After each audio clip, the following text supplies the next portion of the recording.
कुछ अरसा पहले ये गोल्ड मेडल वाले मेरे डॉक्टर छोटे भाई बड़े वायरल हुए थे। इन्हें बड़े बड़े चैनल्स ने बुलाया और इनको प्रेजेंट किया सक्सेस और कामयाबी के मेडल के तौर पर। इस बंदे ने 29 गोल्ड मेडल लिए थे। मुल्क की तारीख में पहली बार एमबीबीएस में किसी ने इतने ज़्यादा गोल्ड मेडल हासिल किए। अब जो मैं आपको बार बार कहता हूँ ना कि अपने बच्चों को उन फील्ड्स में लेकर जाएं जहां वो अपना रोज़गार कमा सकें, उसकी प्रैक्टिकल एग्जाम्पल इस बच्चे का ये स्टेटस है। ये पढ़ें ज़रा। ये कह रहा है कि मैंने 20 अस्पताल में अप्लाई किया है, मुझे जॉब नहीं मिली।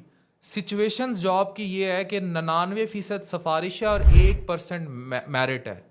मैं गलत हो सकता हूँ, लेकिन ये यही है जो मैंने देखा है और मुझे जॉब कहीं नहीं मिली। मेरिट होना चाहिए। सिस्टम जो है वो अब बियॉन्ड रिपेयर है कि इसको बदला ही जा सकता है। और ये देखें, फाइवर पे इसने अपनी प्रोफाइल दी हुई है कि भाई मैं ये सर्विसेज दे सकता हूँ, विचार अदर देन मेडिकल टू।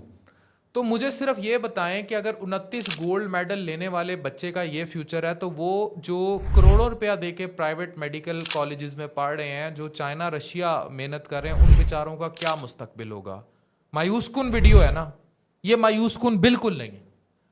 इनका बड़ा ब्राइट मुस्तकबिल है अगर ये इस बात का एहसास कर लें कि इन्होंने पैरेलल जिंदगी में कुछ करना है। मैं कल एक सेकेंड ईयर एमबीबीएस के बच्चे से मिला, वो आज ही 50,000 रुपया महीना कमा रहा था। वो ग्राफिक डिजाइनिंग साथ किया करता था। हम लोगों ने अपने बच्चों के दिमाग में ये फिक्स कर दिया है कि तुम इंजीनियर डॉक्टर बनोगे तभी तुम बड़े बनोगे, तभी तुम्हारे पास पैसा आएगा, तभी तुम कुछ कर पाओगे, तभी लेबल बने लगेगा। मैं ऐसे एफसीपीएस डॉक्टर्स को जानता हूं जो आज भी माँ बाप से पैसा लेते हैं तो उनके घर 2 वक्त की रोटी आती है। वो 70-80 हज़ार लाख रुपए से ज्यादा नहीं कमा रहे, कुछ तो 50,000 रुपया महीना भी नहीं कमा रहे। एफसीपीएस करने के बाद, धक्के खाने के बाद, जलालत भुगतने के बाद, जिंदगी को कई गुना मुश्किलात में डालने के बाद, ब्यूरोक्रेसी के तलवे चाटने के बाद, तो मैं फिर कहूंगा, make your self a brand. जिंदगी में ऐसा जरूर कुछ कीजिए कि आप अपने पैरों पर खुद खड़े हो जाएं। आप एक एक्स्ट्रा स्किल जरूर सीखिए। अपने पेट को डिग्री के साथ नथी कर लेना इज अ डिजास्टर। याद रखें, डिग्री आपको हमेशा इस बात की गारंटी नहीं देती कि वो आपका पेट पालेगी, आपकी शादी कराएगी, आपको बीवी बच्चे मिलेंगे, आप एक स्टेबल लाइफ गुजार सकेंगे, specially in a country called Islamic Republic of Pakistan.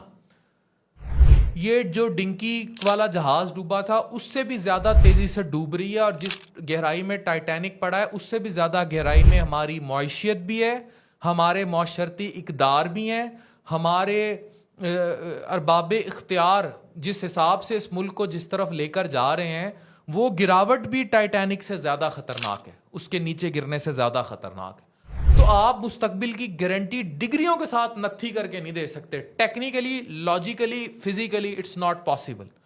तो हमें यह सोचना होगा कि हम बच्चों को मुस्तकबिल क्या दे रहे हैं। आज ये 29 गोल्ड मेडल लेने वाला, जिसको निदा यासिर के शो में जिसका आ जाना बहुत बड़ी अचीवमेंट थी, और हमने निदा यासिर को बहुत ज्यादा क्रिटिक की थी कि इसको क्यों नहीं बुलाया, क्यों मेरा दिल ये पुकारे को बुला लिया। वो भी खल्ले खा रही है, ये भी खल्ले खा रहा है। तो निजाम में तो दोनों ही फेल हो गए। अगर उसने कमाना है तो वो टिकटॉक पे मजीद कपड़े उतारे, मजीद वल्गैरिटी दिखाए, फिर उसको ब्रांड्स अप्रोच करेंगे, क्योंकि ब्रांड्स का अल्टीमेट है फॉलोअर्स, रेटिंग, ये चक्कर। उसके लिए उसको नंगा होना पड़ेगा। अब वलीद साहब ये काम कर नहीं सकते, लेकिन वलीद के पास डिग्री है, वलीद टिकटॉक पे नाच नहीं सकता, वलीद को जॉब नहीं मिलेगी। जॉब में हर जगह सिफारिश है। अगर सिफारिश से इसको 30, 40, 50 हज़ार की नौकरी मिल भी गई, तब भी ये वो फ्यूचर नहीं था जो उसके दिमाग में घुसाया गया था। ये बात सोचने की है, इस बात को कोई नहीं सोचता। ये बात फिक्रमंदी की है। तो याद रखें कि आप में से जितने लोग ये वीडियो देख रहे हैं, इसको दुनिया की मुस्बत तरीन वीडियो समझकर देखिए अपनी नस्लों के लिए। आज अपने बच्चे को एफएससी में यह सिखाएं कि बच्चे, पेट पालने के लिए बाप के साथ ये चीज सीख, ये पेट के बिजनेस में आ। बाप पेट्रोल पंप का पेट्रोल का काम करता है तो ये काम कर।